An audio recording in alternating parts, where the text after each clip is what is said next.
Hello, everyone, and welcome to yet another Friends of Intelligent Democracy candidate Q&A. My name is Charlie Panfil. I'm the Executive Director of Friends of Intelligent Democracy, and tonight I am joined by Desiree Timms, the Democratic nominee from Ohio's 10th District. We are so happy to have her on tonight as another one of our endorsed candidate guests. And so tonight's program is going to be about an hour long, and it will be split between a staff Q&A with questions from my team and then an audience Q&A as well. So please make sure to submit audience questions in the chat, and Desiree will answer them as we get to them.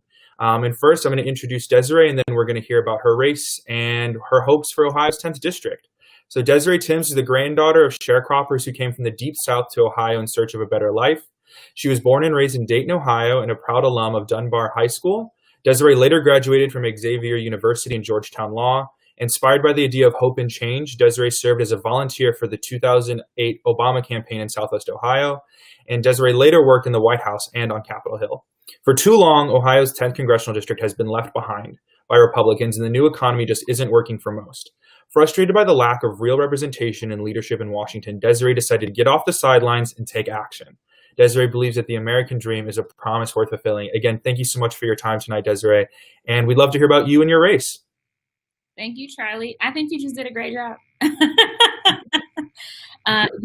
I'm Desiree Timms. I am so excited to be the Democratic nominee this cycle to represent Ohio's 10th congressional district. When I win, I'll be the first African American elected to Congress from Southwest Ohio, and I'll be the first woman to represent my district. But this campaign is not just about me. It's not just about making history. It's about making change. It's about making sure that families who are struggling right now get a break. It's about making sure that you don't have to stay up at night thinking about, can you afford to work just one job? We want you to be able to work one job and that to be enough. We want to make sure that you have access to health care, regardless of if you have a pre-existing condition, including COVID-19, which is now a pre-existing condition. We want to make sure that your health care still works. And that if you get sick, that's not a recipe for bankruptcy or bad credit, because we know so many families are struggling right now. And we also want to make sure that we can end gun violence. My district is in the heart of the city of Dayton, where we just overcame a horrible mass shooting that occurred just last year. As a community, we came together and we prayed and we chanted and asked our leaders to do something. But what we know for sure is that requires action. We have to pray with our feet.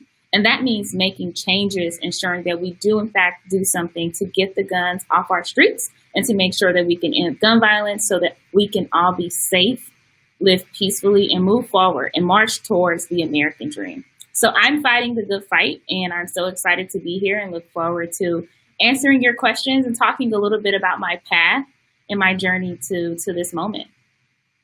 Great. Thank you so much. And before we get started with questions, I just want to start really quick that, again, please make sure to put audience questions in the chat. And I also want to thank our co-hosts for this event, which include the Greater Dayton Young Democrats, the District 10 Indivisible for All, the South Dayton Democratic Club, the Montgomery County Democratic Party, and also the Greene County Democratic Women's Club. All these partners we would not have been able to have this event with all these partners, and we're so glad to have them here and supporting Desiree. And you can also help support her campaign by donating in the link in the description if you can afford it. Desiree's campaign is a people-powered campaign, and every donation helps. So first question is insanely relevant with the news of the day. And do you think that wearing a mask has become a political statement? And why is it dangerous for public health to be politicized, especially when we've seen that COVID even makes it into the White House? That is such a great question. It is unfortunate that we have heard sort of rumors about masks being politicized, but we know it's not a political action. It is an action that will save lives. And so if you have a mask, I am encouraging you to wear it. I wear mine. We even got some cool Desiree Timms mask printed and created so that people can feel safe. And that's what this is all about. We are now approaching 1 year of this virus. And we know that it won't be around for forever, that we will eventually get over this. We'll be able to go outside and hug our friends again and travel the way we used to. But we have to buckle down and make sure that we are protecting ourselves and our loved ones. My mom is a nurse, and she's on the front lines every single day. She's at work right now. And it is important that we wear a mask to protect her and to protect her patients and to protect our grandmothers. And so that is why it's so important that we wear our mask. Wear your mask. COVID-19 is very real. More than 200,000 Americans have died. There are people in the hospital right now fighting for their lives. And so it is important that you wear your mask, regardless of how uncomfortable it may be. Just know every time you put your mask on, you're saving a life. Oh, Charlie, you're on mute. Thank you.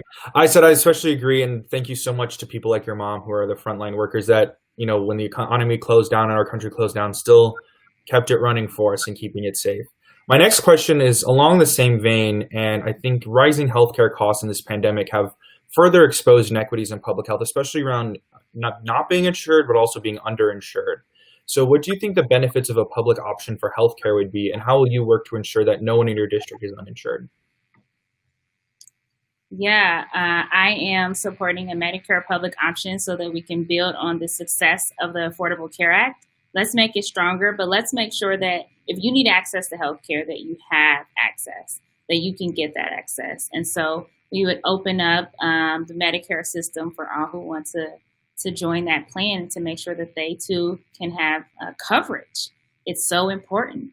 People are unable to afford prescription medicine. The House Democrats voted on a piece of legislation that would have allowed our drug prices to go down. Unfortunately, my opponent voted against it. We want to make sure that we support the Affordable Care Act. It wasn't perfect, but let's not, tear it down and throw it away. Let's build on it. Let's make it better. And that's something we can do in a bipartisan way. And that's something I support. Medicare, the Medicare public option is a first step as we work our way through accessing universal health care. So let's build on this system. We know that building takes time. Let's not just dismantle all of the progress that we have made. It's a way to move forward, and it's something that, again, it will save lives.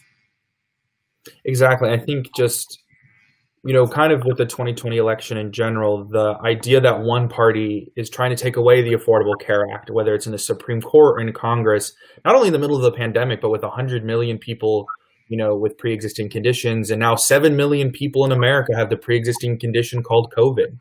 And just like, it used to be that parties could disagree on things, but they at least had core values that we all subscribe to. And now we're just not seeing that anymore. Next question, still related to COVID, but from an economic point of view. And so how do you think we can work to lift the economy off the ground and at the same time ensure protections and fair pay for our workers? So COVID-19 is serious. It doesn't discriminate on race or income or your rank. Right now, President Donald Trump and the First Lady have tested positive for COVID-19, and I wish them a speedy recovery. And we can all learn that it doesn't matter who you are, what you look like, where you live, what your title is. It does not discriminate. And so the only way that we get through this together, which, be clear, we're fighting this together, not just in the United States. It's happening all around the world. We are all fighting this together. We have to wear our mask, and we have to make sure that we're saving lives. And when people start abiding the rules, wearing their masks, guess what? Our economy will bounce back. Another thing we need to make sure is that we pass the HEROES Act. The HEROES Act is a piece of legislation that will, one, give every American again who qualifies for the one-time stimulus payment, but would also pump money back into our cities and our local governments. That is how we're going to make sure that our police officers and firefighters and people who collect trash and everything else can still function properly. Because if we can't afford to pay people who put out fires, who make sure that our water is turned on and that it's clean, people who are keeping our local governments running, then yeah, we're going to be in some trouble here. So we have to make sure that we're providing our local governments with the resources that they need. I would have voted yes on that. Unfortunately, my opponent voted no on that piece of legislation. And again, it is the cities and the state governments who are going to suffer, and ultimately us, the people. So we have to make sure that we're protecting people. But once we start saving lives, we will make sure that we save our economy. But you can't have a healthy economy if you have unhealthy people or people dying. It's just, you can't have one without the other. That's just not practical. So that's where I think we can move forward, is making sure that everyone has access to the resources that they need during this very difficult time, which we will get through. Yeah, I think that's what we all have to keep in mind, that, there'll be a new normal after this pandemic, but we'll get through it, and we'll get through it together. For these next few questions, I'm actually going to turn it over to our political director, Alex. And his question is some education policy. Yes. Hi, Alex. Hi, Desiree. Thank you so much for joining us. So like Charlie said, I want to just talk really quickly about education. So on your campaign's website, you mentioned that you believe in the National Universal Preschool Program, and you believe that that is the first step to making sure that that education in America becomes equitable for every child. How do you plan to fight for this in Congress, and what concrete steps would you take to achieve it? So universal preschool is so important because it goes to the early beginning stages, right? When our brains are still developing, and not just preschool, but also childcare, making sure that those first 0 to 5 years, the most important moments of our lives, that our brains are developing properly. And there are a lot of children who don't have access to preschool, who don't have access to childcare. And suddenly they're thrust into kindergarten and they're behind and they can't keep up. And, social emotional skills are lacking. There are gaps there. We can prevent that. And there are so many studies that shows when young people and babies and our toddlers have access to an early education, because that's what it is, early childhood education, that they perform better as adults. They earn more money in the long term. They have healthier outcomes, and they even live longer lives. So again, this is about making sure that we can live up to our full potential and putting our babies, our most vulnerable population, in the best position to be successful.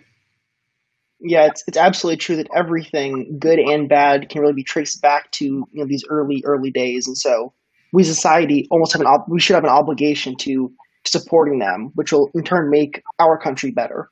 That's right. So speaking of making our country better, moving on to talk about the climate crisis for a moment. Gen Z and younger millennials have been leading the fight for the climate justice and against a climate crisis that they've been born into. How do you plan on supporting their message and actions? Well, I'm a millennial.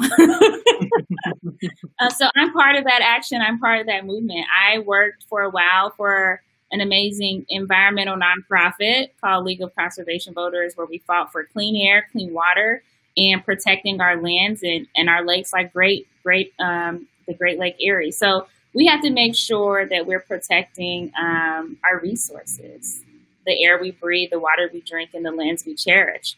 It's so important because guess what? Climate change doesn't give you a notice. I'm sure the people who are battling the wildfires in California, and they didn't get it like, hey, there's going to be a wildfire this weekend. Like, there's no forecast for that. You don't watch the 7 o'clock news and see that. Same with the tornadoes. You get like a moment's notice.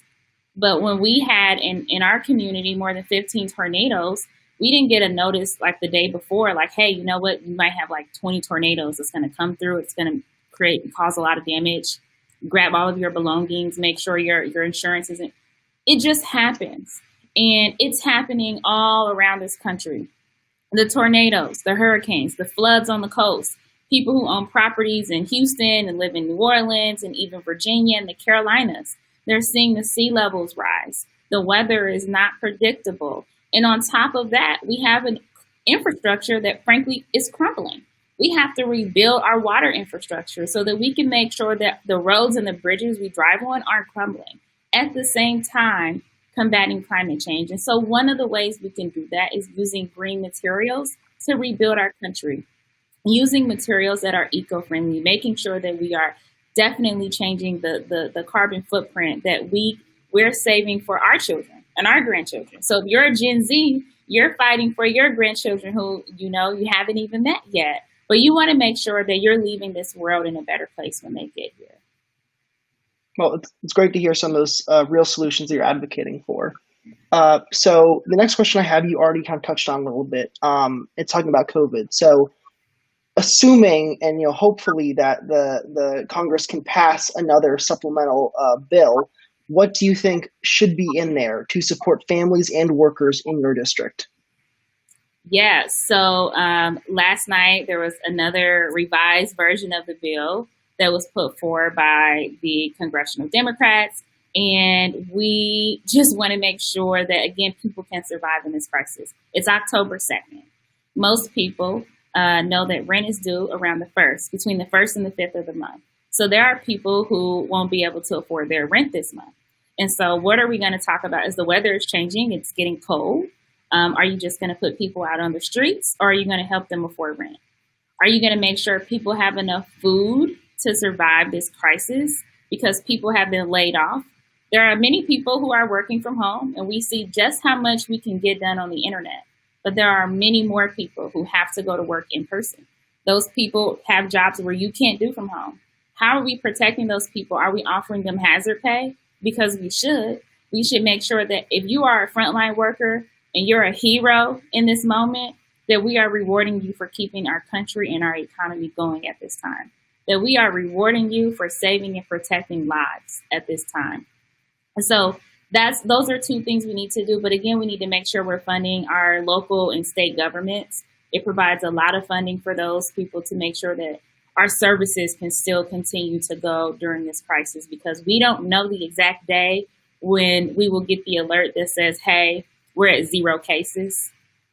Everyone can go out again. It's safe. We don't know when that day is coming. We know hopefully it will come. But until then, we have to make sure that we can all survive. So that means meeting our basic needs: water, clothing, food, shelter. Those are some of the basics that people don't have right now. Yeah, we absolutely need to be providing that. And I think that what you think, I think this crisis is showing how many essential workers there are. Everyone from ER doctors and nurses to people working at the grocery stores and people building PPE. It's just so important to have all of them working really hard. Now, I believe the Deputy Political Director, Helena, is going to be asking the next question here. There she is. Hi. How are you? Thank you so much for chatting with us today. So my first question for you is, what are your plans to improve your district's infrastructure, and how do you think these plans will help create more jobs? Yeah, so your audio is in and out a little bit, but I think you asked me about my district's infrastructure. Yes, I did. Can you hear me better now? Yes, it's a little okay. But I'll help out. So one of the things that I'm campaigning on is rebuilding our country through good union jobs. A lot of the unions and trades offer free apprenticeships. So we know that while we would love to make community college free and public colleges, with tuition free, we know that there are a lot of people who don't want to take that path or that route. And so apprenticeships are a great way to do that, and they earn really good money. But we also know in my community, we once were thriving off of jobs from General Motors. Well, we are at a moment in history where we can rebuild our country. So let's rebuild our country with the hardworking people of the Miami Valley and Southwest Ohio. High-speed rail trains, light rail trains, those are going to be all over the country at some point in major cities and mid-sized cities. Well, I want them all built in Southwest Ohio.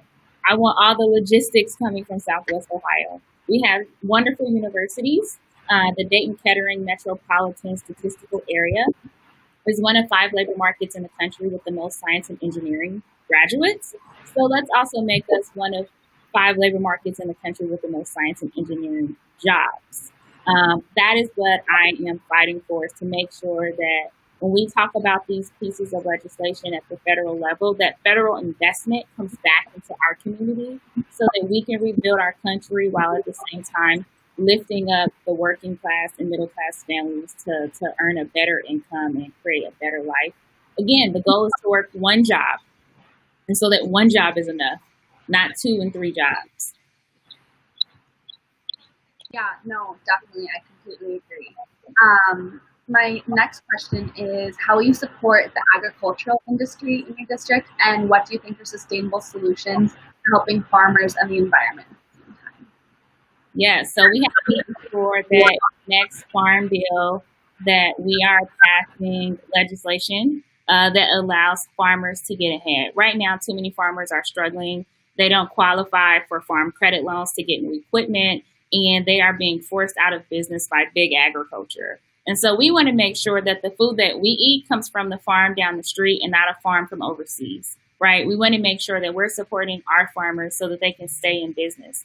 Many of them are losing their farms. They aren't able to pass them down to the children. Many of the young people, millennials and Gen Z, aren't interested in the industry because they're looking at the data and the numbers. And so we want to make sure that not only it's sustainable, but that it's profitable for these to happen right in our backyards.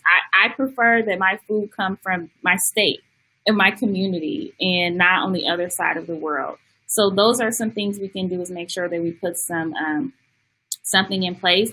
We also have to take a look at the trade agreements and the tariffs that are harming our agricultural industry. Right now, they're getting screwed. They don't have a seat at the table. And so when we have to look at what's happening with the soybeans and the corn, there's a lot there. Right now, what the Trump administration has done, and my Republican opponent, Mike Turner, has supported, is not working for our farmers. Oh, okay. I thought I was muted. Well, how will you continue to work to make sure people with histories of domestic abuse and other crimes won't be able to obtain a firearm? So we have to make sure, and I said this at the beginning of the event, that we address gun violence and gun violence prevention. Some of the things we can pass, universal background checks, which my opponent did not support. We can pass strong red flag laws so that if you are making such threats or you are harm or danger to yourself or someone in the household, that the proper authorities can come and confiscate the weapon until you can prove otherwise. That has a lot of good data suggesting that would save lives. The boyfriend loophole, for example, there's a lot we can do, including the Charleston loophole. The Charleston loophole was a very important part of gun violence prevention, which my opponent voted against. Would have saved lives from the Mother Emanuel mass shooting that occurred in South Carolina. So we have to make sure that we are getting good legislation passed through the process. I say this all the time. What I am telling you and the ideas that I have, they aren't new. These ideas are on the table right now. We are not a country full of people who are just like clueless on ideas. We have a lot of great ideas. We are a country with leaders, simply put. And when I'm in Congress and when I'm at the table making decisions, I will always do the right thing to make sure that I can fight for my community and carry the voices of the people of Southwest Ohio in the halls of Congress with me and at the table change. Yeah, well, that really transitions well to my last question, which was, why is it so important that we win Ohio's 10th district? And I think you touched on it a little bit, but. Yeah, Ohio's 10th district.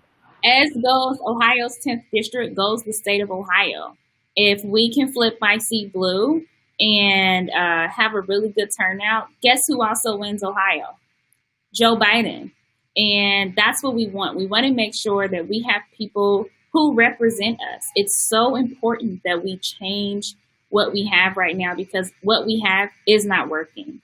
My opponent has been in elected office for nearly a quarter century. And for nearly a quarter century, the people of the Miami Valley and Southwest Ohio have been getting screwed. And so it's time that we have someone who understands working class values, family values, that has the grit and determination to get things done for the average person. Because guess what? I don't come from a trust fund.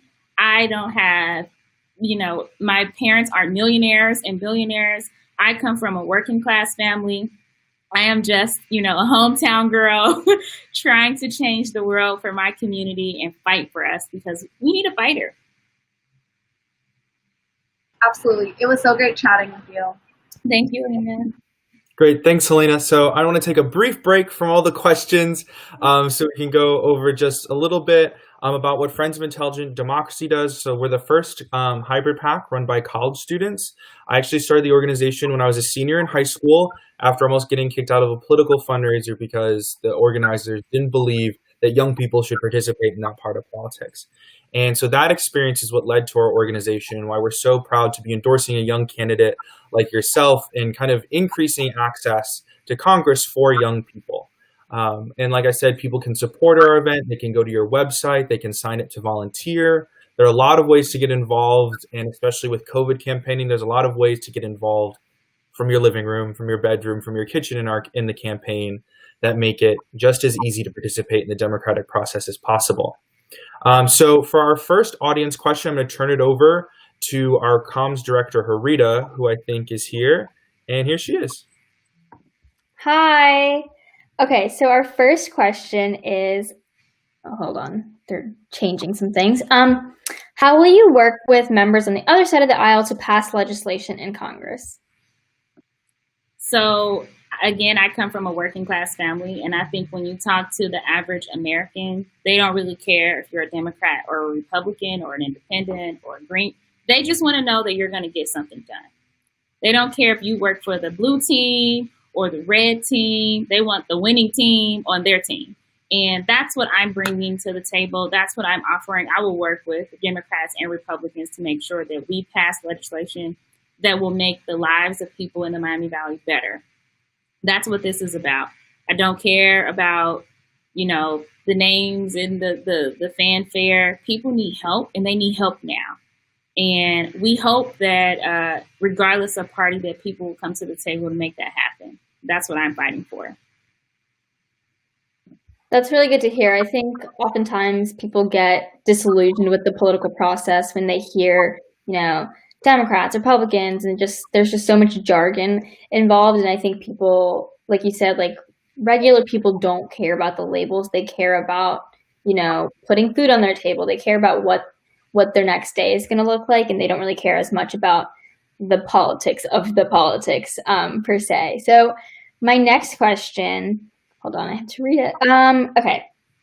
So the next question is, what are your thoughts on the Black Lives Matter movement and just the protests going on in the country and, just the larger conversation about race that we're having right now? I think that it's great that we're having a conversation about race. And the only way we're going to heal as a nation is, one, we have to talk about it. And two, we have to come together with meaningful solutions. I think it is, we've come a long way from people being afraid to say Black Lives Matter. But yes, Black Lives Matter. And it's so important to say that so that people feel that, you know what, you are going to fight for me. You care about the issues that are impacting my community because we all experience things differently. And it's so important that we come to the table with common sense solutions. One of those solutions being the George Floyd Justice and Policing Act, which would have provided some reform, which we desperately need. We need to make sure that body cameras are available. We need to make sure that we're banning chokeholds so we don't have to witness any more men and women dying from being choked to death for crimes that are not punishable by death, right? And so we also have to make sure that we ban no-knock warrants so that police or anyone can't just come into your home while you're sleeping and fire shots without, some adequate information. These are approaches and steps, very important steps that we can take as a country to make life just a little bit better. And a lot of the times, these proposals and these solutions have some type of universal support from both sides of the aisle, people on both sides of the issue and the spectrum, and they are saying, yes, this is a good way to move forward. So those are some things I'm interested in supporting that my opponent voted against. I don't know how you watch a man get choked to death for 8 minutes and 46 seconds and decide we don't need to ban chokeholds, but that's what my opponent did. I would not.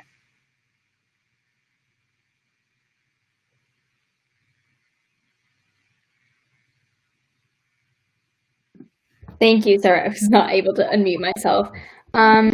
So our next question, I think, is going to be asked by Jed, but I'm not sure.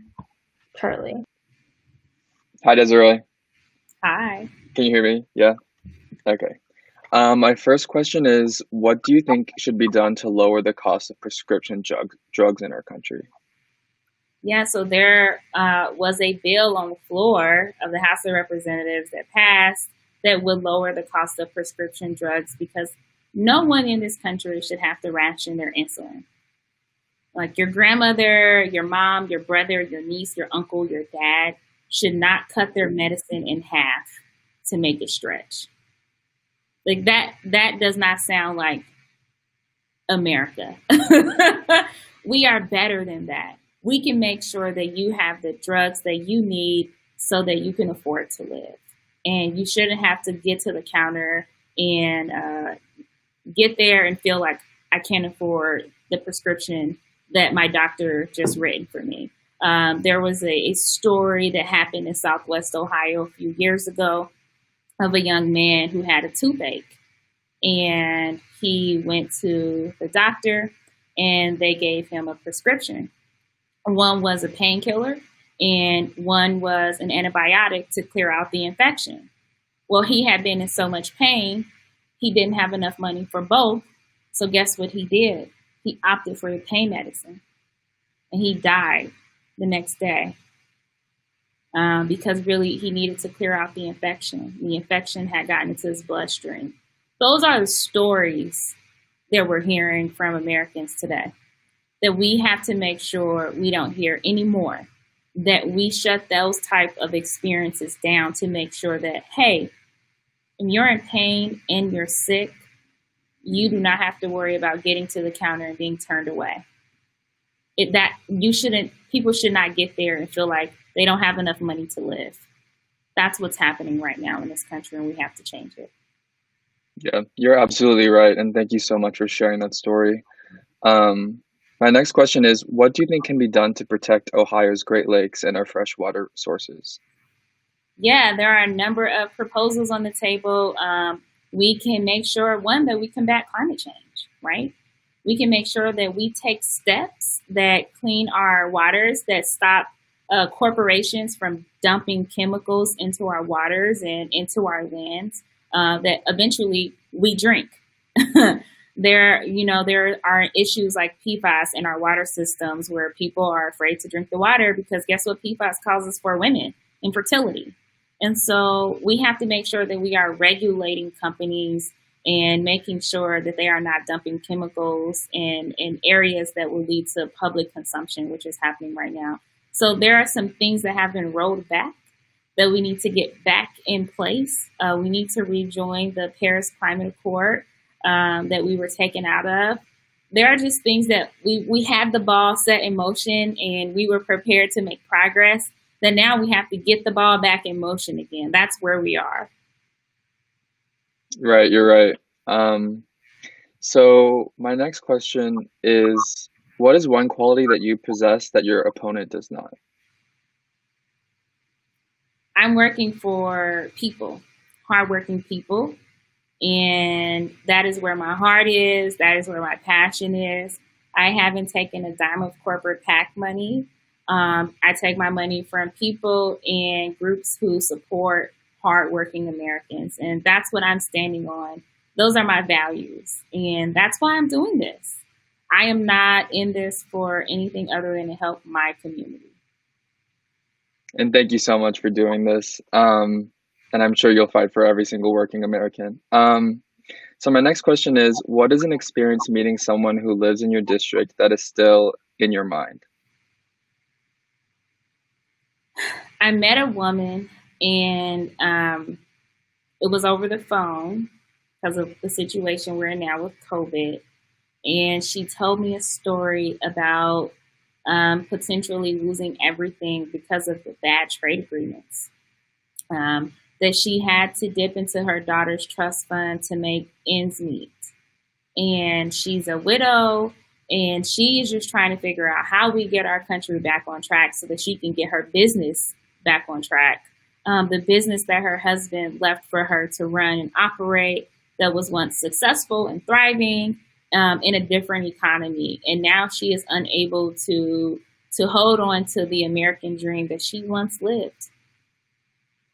And her story sticks to me because it highlights women who are also breadwinners, who are also entrepreneurs, who are also hardworking, who can't catch a break under the current economic conditions.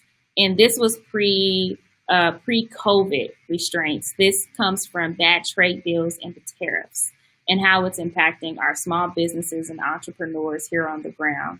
That's an experience that stuck me because guess what? When we're talking about bringing back jobs and the economy in here in our community, she's who I think of. I think of the Delphi employee who lost his pension after spending decades working. I think about the GM worker who once made $30 to $40 an hour and is now told to be happy making $11 an hour, who is told that, they can't unionize anymore when this person was able to climb their way to the middle class because of good union jobs. So I'm thinking about the hardworking people of my community day in and day out throughout this fight. One, to keep me sane and keep me going, but two, because it is very much indicative of the policy solutions that we have the ability to bring back home. Yeah, you're right. And thank you so much for sharing those stories that probably resonate with so many Americans today, especially with COVID. Speaking of COVID, this is more of a logistical question. How has COVID-19 affected campaigning? COVID-19 has definitely impacted my campaign in more ways than one because we aren't able to get out on the ground, have campaign rallies, knock doors the way we want to do. It's mostly virtual. Most of my interns are virtual. I've only seen their faces on the screen. But I really appreciate their work and their help. And I got my start in politics in college. When I was at Xavier, I knocked doors for Barack Obama in 2007, 2008. I went to a house party and I started phone banking, and that's how I got started. And I, would have loved to bring more people on the ground to do that, but I'm really happy with the work that the young people are putting in remotely because you see how much we can get done on these screens. But even this event, I would have loved to meet all of you in person so that we can talk more. And I just think I miss the human interaction. I'm a hugger, so I can't get hugs or give hugs. But we want to make sure that we are still reaching people despite COVID. The good news is that we're all in this together. And it is something that people in my community and my district are very understanding. But I think we all miss, nice receptions with a little wine and cheese and hugs and feel goods and talking about how we're going to change our country and coming together. And we'll get there again. But it is sorely missed. At this point in the campaign, I thought I would have a souvenir sneaker or gym shoe with holes at the bottom to show people how many doors I've knocked. That's great. And I also definitely miss human interaction and, those, wine nights and everything. So, okay, so I think our next question is going to be asked by Will. Yeah. Hi, Will. Hi, Desiree. It's a pleasure to be talking with you tonight. So I have a few more audience questions. The first of which is going to be, when you win this November, what are your first issues that you want to work on? And so when you get to Washington, what are those first issues that you wish to be working on? Yeah, so right now we're in COVID. I think it depends on what the world looks like. It keeps changing. Right now we have to make sure that people can survive, so making sure that people have enough. November, it will be cold, right? We have to make sure that we aren't sort of dispatching people into homelessness to make sure they can cover their rent. We have to make sure that people can keep their heat on and have access to grocery stores and food. And so those are going to be some of my first priorities, is really protecting and preserving lives. Again, today, the president, who's the most protected person in the world, was, diagnosed with COVID-19. And so that is an example that it does not discriminate. So we have to make sure that we are saving lives. There are rumors and reports of us experiencing a really deep second wave that will be extremely fatal. And so I think it depends on what the world looks like at that point. But protecting and preserving life will be very important, making sure people aren't falling into poverty as people continue to get laid off and lose their jobs. People are need hope. So we need to ensure that we will continue to have a rescue package available to make sure that more people aren't dying. Definitely. I love to hear how you're open to, addressing a changing world, but also at the same time, also addressing some constant problems that, are very serious for our country. So the next audience question is, how should we address food deserts and hunger in America? Yeah, Dayton and many other cities around the country. I live in a food desert. I live in West Dayton. We are one of the hungriest cities in the country. But luckily, we have great community leaders who have created a cooperative grocery store called Gem City Market. And it is a great solution to the crisis. We are taking people and people are taking action, and we're building and providing the resources we need on the ground level. I would love to see federal funding for more programs like Gem City Market. I would love to see more federal funding for an expansion of Gem City Market, that when things like this happen and people take action into their hands to solve problems, well, let's reward them for that, right? So those are some steps we can take. But also we have to make sure that we're holding our corporations accountable when they bail and pull out of communities and they leave people in a desert and don't have access to fresh fruit and fresh vegetables. What are the repercussions for that? What are they going to do in their absence? So those are some things that we can address at the federal level to make sure that if a corporation goes out of business, they go bankrupt, or they decide that they don't want to do business there, that the community and the people who live there don't suffer. So there has to be some sort of basic accountability and social responsibility for these corporations. Definitely. That sounds great. Our next audience question is, what is the state of your race in the 10th District of Ohio?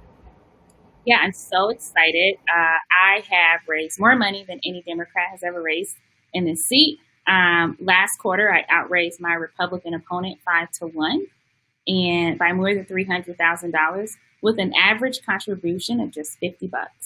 And that is true to what we've been saying all along, that grassroots people power campaigns, they do work. People have given $5. I have people who give $1. Some people give $1 a month. And it all adds up. And that has allowed us to be successful and to get our message out that Desiree Timms will fight for working people in the Miami Valley. She's going to stand up, fight, and protect Wright Pat Air Force Base. She's going to stand up and fight for all of the college students and graduates to make sure they have good jobs. She's going to clean our roads, make sure we have access to health care. But she can't do it alone. It requires a community. It is a collective effort. And I am so excited to have experienced the warm embrace of my community. Yeah, that's amazing. It's great to hear that it's going quite well. Our next question is, what are the best ways to help your campaign? Yeah, so one of the best ways to help our campaign, again, chipping in the dollar, but also spreading the word, volunteering to make sure that we can phone bank and reach more people and voters in our community so that people know that, hey, the deadline to register to vote is October 5th, which is Monday. Monday. Today is Friday. Monday is the deadline to get your voter registration in. So we want to make sure people are registered to vote. So register your friends, your family, register 5 people over the weekend to vote and make sure that it's turned in time.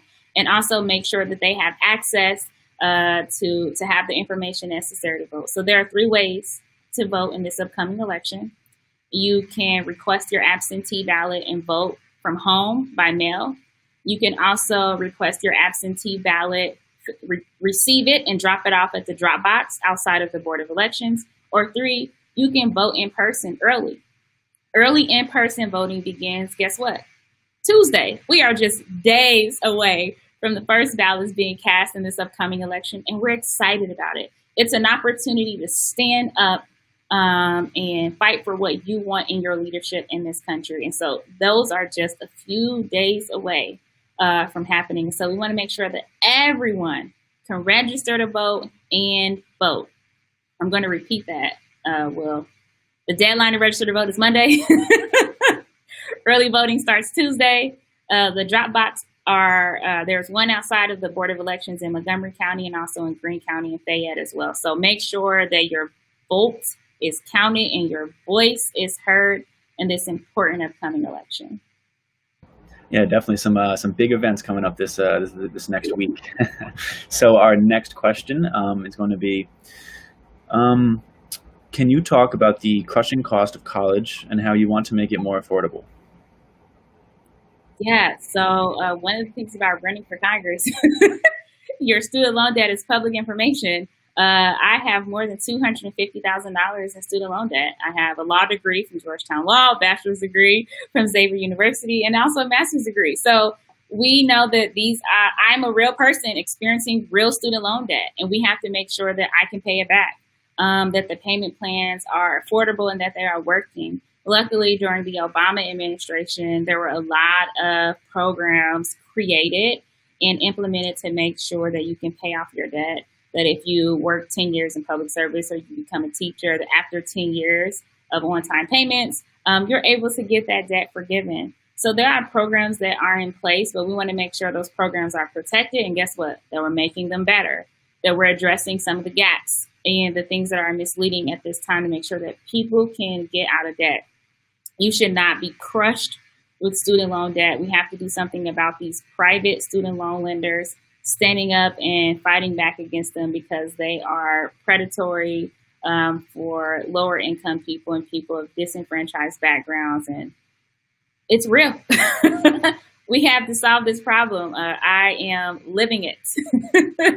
Yeah, definitely. Me as well, unfortunately. But yeah, it's great to hear that, though. So our next question is, what was it like working for Senator Sherrod Brown?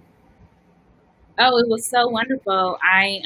When I worked in the Obama White House, I saw Sherrod Brown on TV, and I was like, wow, I really want to work for him one day.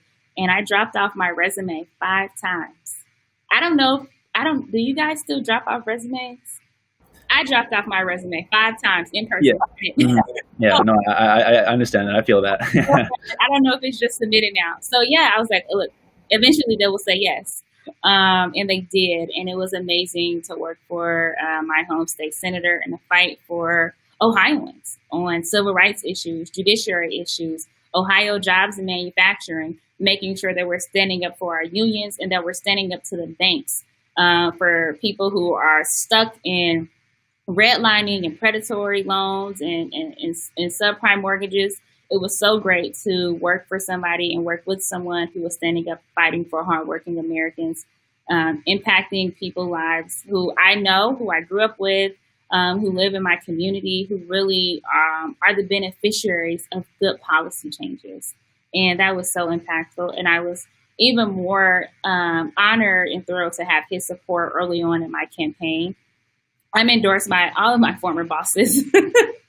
Barack Obama has endorsed my campaign. Joe Biden has endorsed my campaign. Sherrod Brown, Kamala Harris, Kirsten Gillibrand, so many other organizations and partners, League of Conservation Voters, NARAL, Planned Parenthood, Sierra Club. So Emily's List, we're all in because they believe in my ability to win this race and to fight for the people of Southwest Ohio. That's amazing. I like to hear your persistence, dropping it off 5 times. The hard work does pay off, as you know. So our next question from the audience is, what were folks' reactions when you first got into this race? I think it was mixed. Some people said, oh, she's young. Oh, no one like you has done it before. Oh my God, she's a Black woman. It's not a majority Black district. And I had to tell people, white people like me too. It's not just Black people. Men are supportive of me too. It's not just women. There are senior citizens and more seasoned people volunteering on this campaign than people might know of, and young people too. So, it's not about what I look like or the package that I come in. I'm a hard worker. I've spent the last decade of my life in public service, working in the halls of Congress, trying to get good policy and legislation passed for hardworking people, working for our environment on clean air and clean water, working on affordable child care, and busting my tail through law school at night, right, while doing it. That is my story. I am the granddaughter of sharecroppers, born and raised in West Dayton, and a proud graduate of Dunbar High School. I know where I come from, and I know where I'm going, and I know who I'm fighting for, and I'm fighting for you. I'm fighting for my community. I'm fighting for that laid off worker, that underemployed daycare worker, the teacher who lost her job. So many more people who are struggling right now in this economy. I am fighting for you if you can't afford your health care, your co-payment. I am fighting for you if you find yourself with bad credit or in bankruptcy because you just can't catch that break. I am fighting for you if you're working 2 and 3 jobs and you still can't afford to pay your rent. I am fighting for you. I'm fighting for that person who can't afford new tires on their car or gas this week to make all of their trips. I'm fighting for that person who has to wait until payday to go grocery shopping. I'm fighting for you. That's why I'm in this race. That's why I'm running. And so my package is a bonus because it turns out being young was exciting for more young people. Being African American gave me the ability to talk to people and share my experience and convey others' experiences. It allowed me the opportunity to talk to my cousin and create this song that ended up going viral called My Vote Don't Count with my cousin Yellow Pain. And so all of these things in a people have been able to really lean in on my campaign and my candidacy and talk about why Desiree Timms is going to win in November, why we are one of the most competitive races in the country right now, and we are on the brink of making history. So it turned out, in the beginning, people were saying all of these things as negatives, and they turned out to be amazing positives for me and for my campaign and for my community. That sounds amazing, and I'll be sure to check out that song after our event tonight. Yes. So our next question from the audience: what are your thoughts on protecting the right to choose? Yes. So what goes on between a woman and her doctor is none of your business. It is her right to choose. I am a pro-choice woman and a pro-choice voter, and I think that is so important that we talk about that. And we know what happens when they try to ban reproductive health care and services, that women do them in different ways. And guess what happens? And die because they're taking health care into their own hands. And that can't happen right now in this country. We have to protect and preserve lives. Yeah, definitely. I totally agree. Our next question is, do you have any advice for young Black, Indigenous individuals and people of color who want to run for office in the future, based on your experiences? We need you to run. You just need to go for it, and your community will embrace you. I'm running in a majority white district. I won my primary against a white male with 70% of the vote. People are supporting me now, and it's not a ding against you. It's a bonus. You're able to add value because people care about what you're going to do for them, how you're going to fight for them. We all have more in common than people probably give us credit for. And so talk about those commonalities. Talk about what you're going to bring and the values you bring to the table.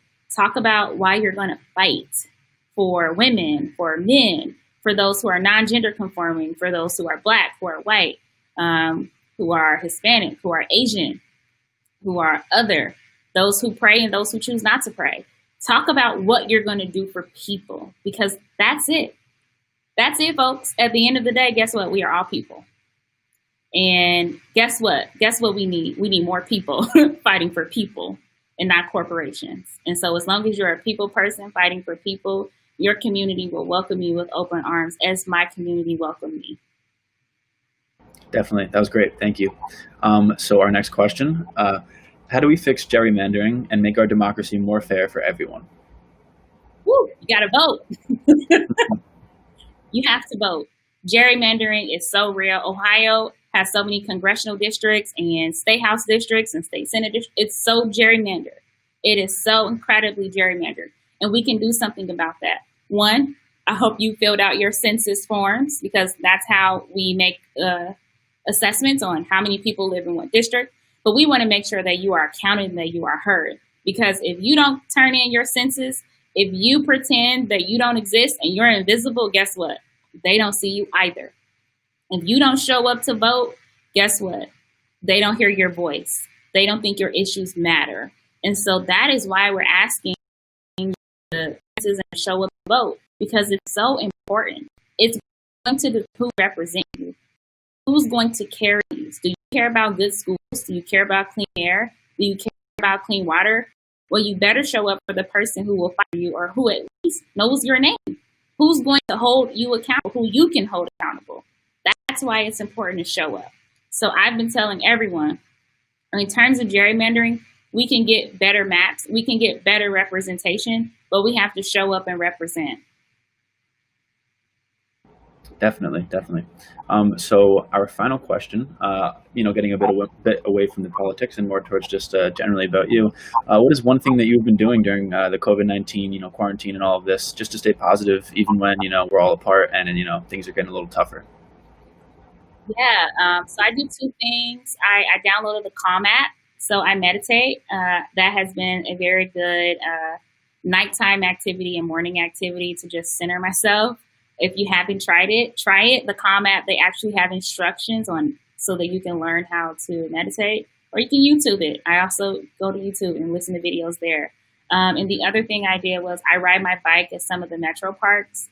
The Dayton area has amazing parks, and so I like trails. I'm an outdoorsy person, so I like being outdoors. So if you're an outdoorsy person, I highly suggest you go take walks.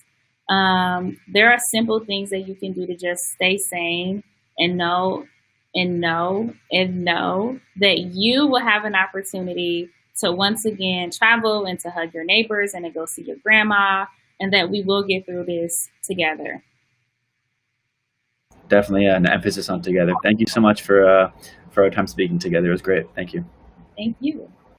Great. Thanks, Will. And, we're coming up just to 7 o'clock. And so I just wanted to again say thank you so much for your time. You've definitely been one of our best guests that we've had on.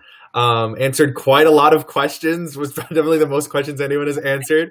And I've read some mention at the beginning, but I'm actually an Ohioan myself. I live in Toledo, so on the other side of the state. But all of Ohio is very near and dear to my heart. And I just wanted to turn it over to you really quick for just some closing remarks, and then that'll be it for us. Well, thank you so much, Charlie, and thank you, Friends of Intelligent Democracy. It is so great that young people are getting involved. Again, I got my start in politics in college, and I never would have imagined or dreamed of making and taking a career in public service and being a public servant. Moreover, I never would have imagined I would have any interest in having this role, and I found myself knocking doors for Barack Obama more than a decade ago, and here I am now, the Democratic nominee. And so you never know what you may need to do and where it may take you. If you want to serve your community and your community needs you to serve, then it's your time. And that's what I want to tell all the young people out there. If there's a need and you know that you can fill that need, I want you to eat your courage for breakfast and go out into the world and do it, because we need you. Our country and the future of our democracy is in our hands. It's going to be young people who will change the world. It's going to be young people who will lead us to a brighter day. And how do I know that? Because that's what history tells us. When you look at the civil rights movement, when you look at the women's march movement, women's suffrage movement, it's all been young people. So I'm excited to be one of the young people on the call, because I'm still claiming it. My birthday is Sunday, so I still count. But it's up to us. It's up to you guys. You guys are going to be the future. We are the future, and you don't have to wait. You can join in and you can help. You can get involved right now. Great. Well, first, happy early birthday. Team. And again, thank you so much. And it's 7 o'clock, so I don't want to take up any more of your time. And we look forward to a win in November in Ohio's 10th.